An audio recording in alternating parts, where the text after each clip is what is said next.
Let's say you want to create this kind of effect, where the video is seen only through the text. Well, it's very easy tip using the composite for the videos. Let me show you how it works. Usually you put the text on top of the video. In our case here, you want to composite the video so it appears only through the text. So it's just logical to take the video and put it on top of the text, just like this. Now you can see the text. If you select your video and go to composite mode, if you choose add, for example, now you're able to see the text because it has added the colors between the video and the text clip. So the add will just brighten the whites if you like.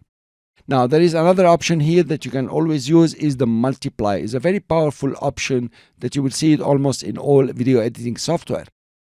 If you select multiply, so it has multiplied the color of the video with the text. And since the text is white, you will have this effect with the multiply. Okay, that was a short tip. I hope you like it.